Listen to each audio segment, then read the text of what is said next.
جو इसके macro contents हैं, जो इसका एक समझ लें कि एक नज़्म जली है, जो मोटी मोटी बातें हैं वो कुछ इस तरह से हैं कि सबसे पहले इंशाल्लाह ताला जो एक चैप्टर 1 है या लेसन नंबर 1 है, वो तो होगा उसके अल्फ़ाबेट्स के मुताबिक, अल्फ़ाबेट्स के मुतालिक।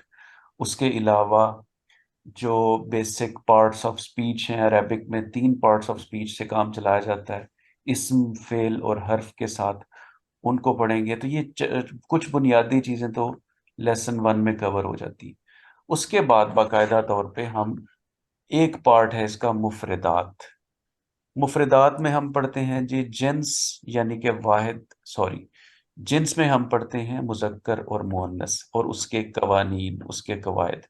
उसके बाद अदद।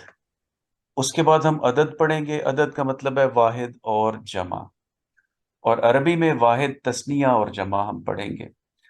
उसके बाद तीसरी चीज़ जो होगी वो वुस्सत हम पढ़ेंगे, और वुस्सत में हम पढ़ते हैं इसमें मारफा और इसमें नकरा, जिसे इंग्लिश में कहते हैं प्रॉपर नाउन और कॉमन नाउन। तो ये 3 चीज़ें, 3 मुफरदात। और मुफरदात इसलिए कि हर एक इस्म अलहदा से एक इस्म की ये खसूसियत है, यानी कि एक इस्म को पकड़ा, एक मुफरद इस्म को, एक इंडिविजुअल स्टैंड अलोन इस्म को पकड़ा, उसकी देखा कि जिन्स क्या है, मुज़क्कर है या मुअन्नस है, उसका अदद क्या है, वाहिद है, तस्निया है या जमा है, वो मारफा है या नकरा है, और फिर उसका है एक एराब। तो बिल्कुल जो बिगिनर है वो यहाँ पर सोच रहे होंगे कि एराब क्या चीज़ है।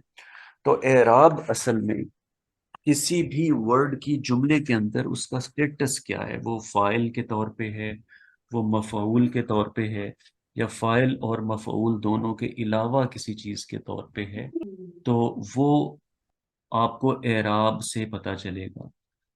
तो ये चीज हम मुफरदात में पढ़ेंगे, यानी 4 खसूसियात जो मैंने अभी जिक्र की हैं, जिन्स, अदद, वुसत और एराब, ये हम मुफरदात के तहत पढ़ेंगे। तो ये हमारा एक माइलस्टोन अचीव हो जाएगा। उसके बाद जी ऑपोजिट ऑफ जो मुफरदात होता है वो मुरक्कबात होता है। मुरक्कबात में 2 मुरक्कबात हैं। एक मुरक्कब नाकिस, इसका मतलब है नामुकम्मल जुमला, और एक होगा मुरक्कब ताम, यानी कि मुकम्मल जुमला। अच्छा जी, मुरक्कब नाकिस के बारे में मैंने कहा है कि वो नामुकम्मल जुमला है।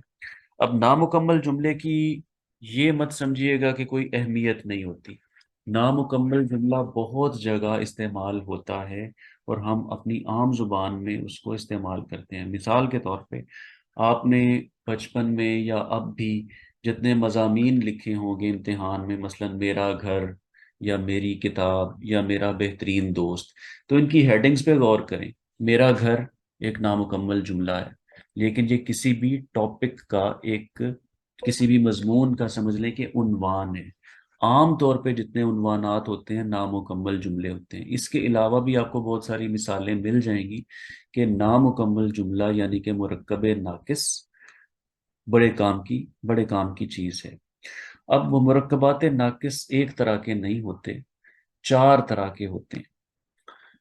जैसे कि अगर मैं कहूँ मेरी किताब, तो इसमें मैं कह रहा हूं कि मैं मालिक हूं और किताब मेरी मलकियत है। मालिक और मिल्कियत का रिश्ता, इसे मुरक्कब इजाफी कहते हैं। इसके अलावा हम कहते हैं जी अच्छा घर, इसमें हम घर की तौसीफ बयान कर रहे हैं, वस्फ बयान कर रहे हैं, सिफत बयान कर रहे हैं। तो ये जो है अच्छी किताब, तो ये मुरक्कब तौसीफी है। फिर इसके अलावा मुरक्कब जारी भी एक चीज है, जैसे किताब के नीचे, किताब के ऊपर, तो ऊपर नीचे या मेरी तरफ से, ये सारी चीजें, ये थोड़ा सा तब वाजे होगा जब इसको हम बाकायदा इंशाल्लाह ताला पढ़ेंगे। तो ये मुरक्कब जारी भी बहुत इंपॉर्टेंट चीज है, और इंशाल्लाह ताला आप इसको बहुत इंजॉय करेंगे इसको। और एक चीज है जी मुरक्कब इशारी, जिसमें हम इशारा करते हैं कि वो गाड़ी, ये घर, जिसमें आप किसी चीज की तरफ इशारा कर रहे होते हैं। तो आप जब इन चीजों को पढ़ रहे होंगे, यहां तक आते आते आप एक चीज महसूस करेंगे कि हमारी जो गाड़ी है, या हमारी जो क्या कह लें कि कोई वो किसी लाइन पे चढ़ नहीं रही है। کہ ابھی تک ہم صرف کوئی مکمل جملہ ہم یہ سمجھ رہے تھے کہ اتنے دنوں کے بعد 5-6 دن گزر گئے ہم کسی پوری آیت کی ٹرانسلیشن پہ چلے جائیں گے، تو ابھی تک تو ہم صرف یہ میرا گھر اور اچھی کتاب میں ہی پھنسے ہوئے ہیں۔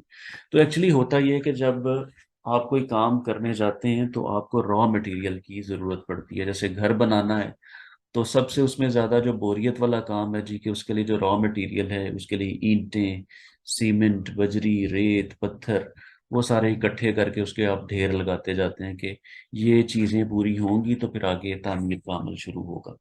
تو اس وقت آپ کو کوئی اپنے خوابوں کی تعمیر جو ہے وہ بنتی ہوئی نظر نہیں آ رہی ہوتی، لیکن وہ کام ضروری ہے۔ تو یہاں تک جو ہے مرکبات ناقص تک پہنچتے پہنچتے سمجھ لیں کہ آپ را مٹیریل اکٹھا کر رہے ہوں گے۔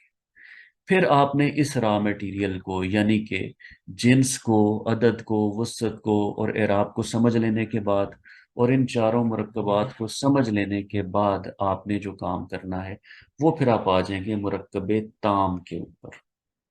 مرکب تام کے اوپر جب آ جائیں گے، میں کوشش کر رہا ہوں کہ کرسر وہاں پر لے کے جاؤں اگر یہ ویزیبل ہے آپ کے لیے۔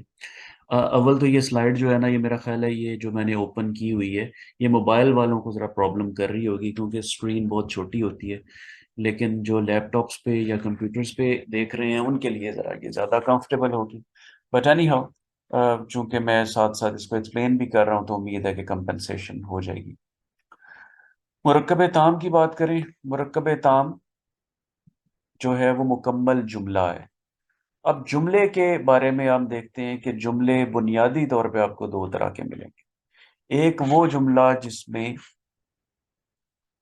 جملہ جو کہ اسم سے شروع ہوگا، جیسا کہ اللہ علی کل شیء قدیر۔ اب آپ کہہ رہے ہوں گے کہ مشہور چیز تو ہے، مشہور آیت تو ہے ان اللہ علی کل شیء قدیر، تو بالکل ایسا ہی ہے، لیکن اس کو تھوڑا سا میں نے وہ تبدیل کیا ہے، قواعد کے مطابق تبدیل کیا ہے تاکہ اس میں کوئی حرج نہ ہو، اور نہ ہی میں اس کو یہ کہہ رہا ہوں کہ یہ آیت ہے، بلکہ میں نے ایک جملہ اپنی طرف سے بنایا اللہ علی کل شیء قدیر، تاکہ یہ انا کی بجائے اللہ سے شروع ہو، اور اللہ ایک اسم ہے، اسم سے شروع ہونے والا جملہ جملہ اسمیہ کہلائے گا۔ اور جو جملہ فعل سے شروع ہوگا، فعل کا مطلب ظاہر ہے کہ آپ جانتے ہیں کیا ہوتا ہے، کسی کام کے کرنے کا جب آپ بیان کر رہے ہوتے ہیں، کسی کام کو بیان کر رہے ہوتے ہیں، جیسے ضربہ حامدن، بلکہ ضربہ حامدن خالدن، یہ جملہ فعلیہ جو ہے یہ میں بہت دفعہ استعمال کروں گا مختلف چیزوں کو سمجھاتے ہوئے۔ بہرحال یہاں پہ یہ نوٹس کیجئے کہ ضربہ سے شروع ہوا، اور ضربہ کوئی اسم نہیں ہے، اسم جو ہے وہ حامد اور خالد بعد میں آ رہے ہیں۔ تو جو جملہ شروع ہوگا فعل سے وہ جملہ فعلیہ ہوگا، لیکن بہرحال یہ چیزیں ہم نے بہت ڈیٹیل میں بعد میں پڑھنی ہے۔ فی الحال یہ کہ فعل سے شروع ہونے والا جملہ فعلیہ ہوگا اور اسم سے شروع ہونے والا جملہ جملہ اسمیہ ہوگا۔ جملہ فعلیہ کو ہم کافی تفصیل سے لے کے چلیں گے۔ اس میں فعل جو ہے، فعل ماضی کا بھی استعمال ہوگا، مضارع کا بھی استعمال ہوگا، اور فعل امر بھی استعمال ہوگا۔ یہاں جو لوگ دیکھ رہے ہیں وہ تھوڑی سی ڈکٹیشن کی غلطی نوٹس کیجئے، فعل جو ہے وہ امر سے پہلے ذرا غلط لکھا ہوا ہے، سوری فار دیٹ۔ تو یہ ہمارا اس کا میکرو سٹرکچر ہے، یعنی یہ اس کا جو ہے، یہ سمجھ لیجئے کہ اس ساری کی ساری آؤٹ لائن کے ارد گرد انشاءاللہ تعالی ہم نے گھومنا ہے۔